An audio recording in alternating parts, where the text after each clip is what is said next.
Much. Good morning, St. Kitts. How are you guys doing? Good, good. I'm just going to start my time here. I am honored to be here with you guys this morning. It is always a privilege and a pleasure to come and do exactly what I'm doing here, which is speak to leaders. I honestly believe that when you speak to leaders, you speak to everybody because you are, in fact, leaders of persons. And what you receive here today, you will impart to whoever it is you are leading. So when you speak to leaders, you essentially speak to the entire world. All right? Good. So before we begin, I just want to thank the host, Janil and his wife, for welcoming me, allowing me to be a part of this session. To all the awesome speakers, Mr. Tishan Thomas, thank you for your presentation. I really don't know how I'm going to follow that, but I'll try. But the topic today that I'm going to speak to you about is learning leaders. Learning leaders. The major key to leading effectively and efficiently. Learning leaders. Now, one of the problems that we have in the world, or the dilemma that we have, is the fact that many people know about leading. They know about it. They have head knowledge about it. It's an idea that they know about. It is something that they've heard spoken about. They know about the concept of leadership. They know about the idea of leadership. But the issue is knowing how to lead and being able to effectively execute leadership positions. That's the challenge. We know about it, but how to do it is always the challenge. And that's why it's a dilemma. Just because I'm sure everybody in here can testify to this. I definitely can because I've worked in corporate settings. Before launching into my own business, I used to work at the airport as an airport operations and quality assurance officer. So I was involved in the corporate day-to-day activities. And I can tell you that a lot of people that are in a position of leadership have no clue. Just because you're in a position of leadership does not mean that you actually engage in the act of leading. I can give you a position of leadership, Herbert, but that doesn't necessarily mean that you're going to act like a leader. So then, what is the reason for this? The reason that we are in a leadership dilemma is because we don't know the purpose for leadership. Everything in life has a purpose. Every single thing. If it's created on this earth, it has a purpose.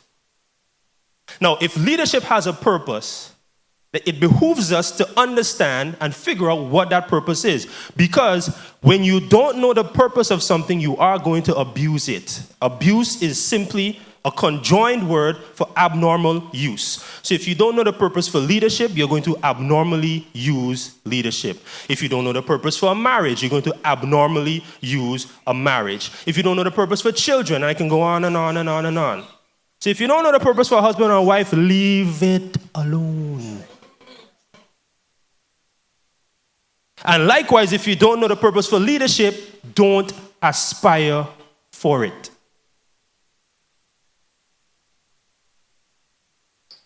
Everybody is a leader, yes. But until you understand the purpose for leadership, leave it alone because you will become a toxic leader. So then what is the purpose for leadership? Leadership, therefore, is the process by which an individual or individuals, because leadership can be a team effort, learn, and I have this word underlined and highlighted, learn how to assemble and mobilize human resources to achieve a common vision through inspiration, empowerment, and transformation. Now, that's a whole mouthful. I have a whole presentation on this alone, but I only want to highlight this word, learn. Leadership is about learning. So this definition then means that leading is a learned ability. You can learn leadership. There's this theory that the Greeks came up with that leaders are born. That may be true to some extent, but then that leaves out the rest of the world because everybody is a leader in some sphere in their life to some degree. If you're a husband, you're a leader of a family. Anybody who is a husband, you're a leader. If you're a mother, you're a leader because you're leading children. If you're an older sibling, you're a leader because you're leading your younger siblings. So this theory that leaders are born is not necessarily true because everybody in some sphere to some degree is a leader. So this means then that everyone, everybody say that word, everyone. Say it louder, everyone. Everybody. Any Dominicans in here? Dominicans, people from Dominica? No? The Dominicans say, tout moun mwem bagay. Everybody. Say again? Oh, okay. Tout moun and Sam. Okay, tout moun and Sam. Thank you. How you say in St. Kitts? Tout moun and Sam. In St. Kitts? Oh, okay, thank you. Tout moun and Sam. All right, I remember that. Tout moun and Sam. Everybody has a capacity to be a leader. Doesn't matter who you are, where you're from, what you look like, how tall you are, how short you are, how big you are, how skinny you are, how light you are, how dark you are. Everybody. Because if your mental capacity is intact and you can learn, then you can be a leader. Because it's a learned ability. Everybody say that leadership is a learned ability. Good. So then how does one learn to lead? And here we get into the meat now. How does one learn to lead? I'm going on time. How does one learn to lead? I'm just going to give you a 1-2 punch and then I'm out. How does one learn to lead? That could be correct. Yeah, okay, that could be correct. Yes, I like that. Experience, listen. One more, I'll take one more. Observe it, I love that. Now, all of what you just said, everything, learn to listen, experience, observation, can be summed up in this one phrase. Through a consistent commitment to personal development. Through a consistent commitment to your personal development. Why? You can only lead to the degree that you are growing. If you decide to remain stagnant and stay where you are, your leadership capacity will never be stretched. It will never grow. It will never develop. If your personal development commitment is not matched by the sphere that you see yourself going to, you will become either a toxic leader or a non-effective leader. Leadership demands your development. It demands it. Leadership demands every single one of your development. So, how do you engage in your personal development? Well, an ancient king once said, wise men store up knowledge in their minds and in their heart. So when we store something, that means we are putting it away for future use. And in the wives in here, you know, how do they choke with money? You're storing that money away for future use? Yeah? Right, good. That is what that is. You store information. So in your personal development, what you are doing is you are storing that information. So what ends up happening is that the information that you get, it never leaves. That is the only thing in life that doesn't leave you. The information and the knowledge you get. And it is stored in your mind at the conscious level, and then in your heart at the subconscious level, until it is ready to be retrieved for application as wisdom. So in other words, if you're not putting, Mr. Tishan is an IT guy, for computers to work, you have to put stuff in. You have to upload software to it. But you're not using the software all the time, are you? You use different applications at different times. But because the software is already there, when you need to retrieve it, you just double click on the button and then boom, it pops up. Same thing with knowledge and information. Once the information is in there, it can be retrieved at any point in time to increase and influence and affect your leadership capabilities. Knowledge is a lifetime investment. Now, I'm going to highlight this major point and then I'm done. While there are many different avenues to collect information, the biggest source of information for personal development is books. There's a statistic that is out that says the average person, look at the person next to you. Now look at the one on the other side. If they don't look average, then the person that is average is you.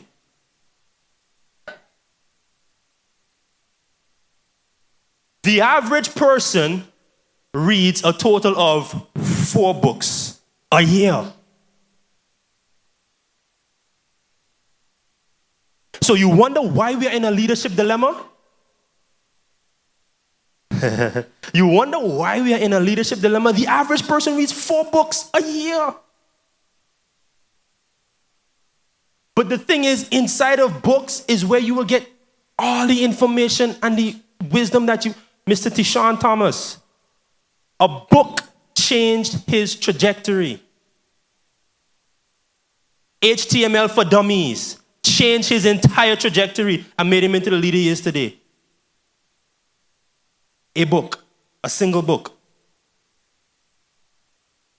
So, books increase knowledge. Remember this progression. Books increase knowledge, which facilitates vision. I don't have the time to get into this. I wish I did. Which fuels purpose, which manifests your leadership. Books increase your knowledge, your information intake. It gives you information to store. And when you do that, it facilitates your vision. Your vision gets larger, it gets bigger, it gets broader because you are envisioning what you are reading.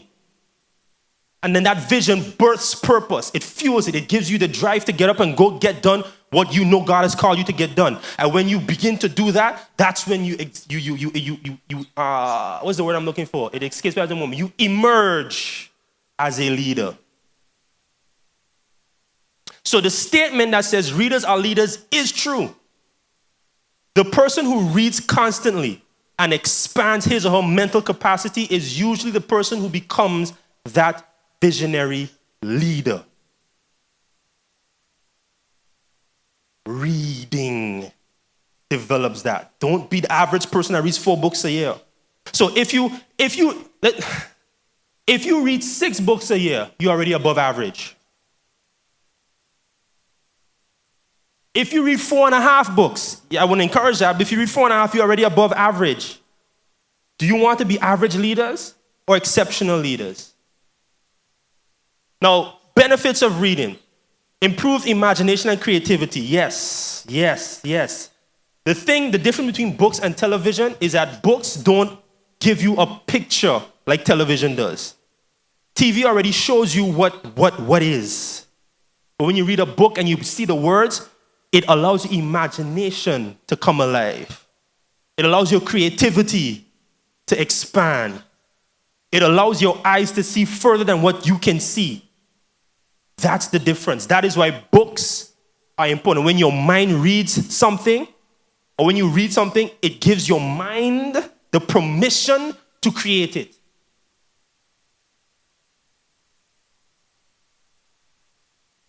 Benefit number 2, it gives you stronger analytical thinking skills. When you read, you become more critical, you become more analytical, you become more cognizant of what is going on. It allows your brain now to think of solutions rather than complaints.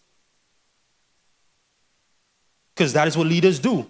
They are involved in solutions. Mr. Thomas said that. Now, in my personal experience, this book was the one book that changed I know that sounds cliche, but I'm telling you the honest truth. This book changed my life in 2012. Because at that time, a lot of things were happening in me. I began to see a lot of stuff and things that I could do, but I had no language for it. And one day, I just happened to be passing in the bookstore, and this book caught my eye. And I picked it up. I started reading it, and I read it in one setting, and that was it. It all took off from there because of this one book. And I own 2 companies, several streams. I'm married. I have a family. All of that was a result of reading this one book. It opened my mind to see what could be and not what is. And since then, these are just a snip.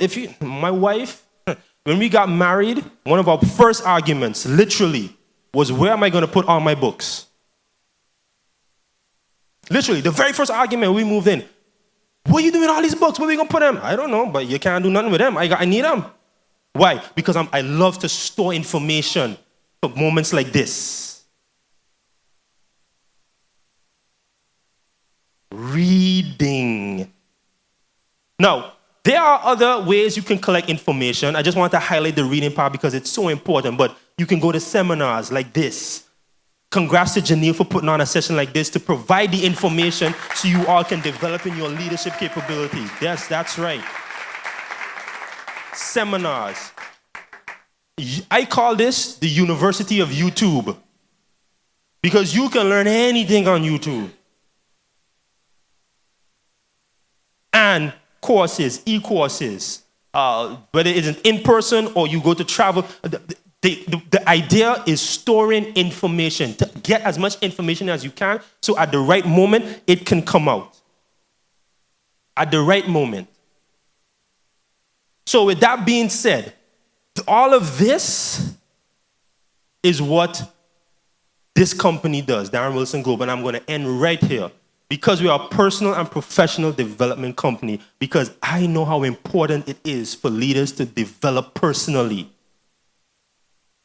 And what we do, we inspire and empower entrepreneurs like you, business owners like you, organizational leaders like you, with information and resources necessary to help them transform their lives in order to make an impact through their leadership and their generation. Because leaders are concerned with generation.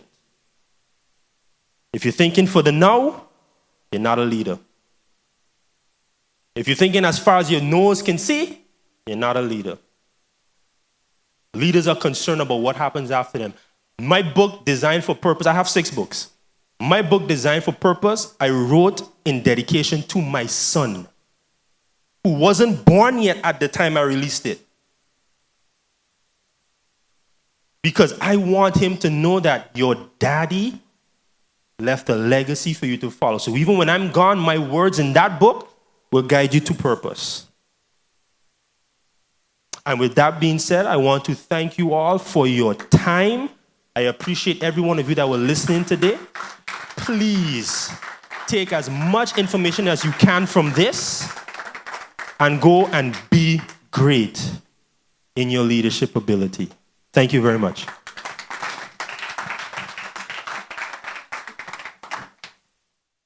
Oliver Wendell Holmes coined the phrase, I quote, "A man's mind stretched by a new idea can never go back to its original dimension."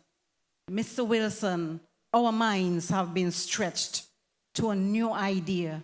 I mean, just to hear that it's all about reading. And when you mention that the average person reads 4 books, I could hear some ouches going on in here, because I know for some have not read a book don't know when last they have read a book. So to say 4 for a year, that's a lot. Mr. Wilson, we appreciate your presentation. We have learned, and it was short but very impactful. Thank you for giving to the Lord. I am a life that has been changed by this presentation.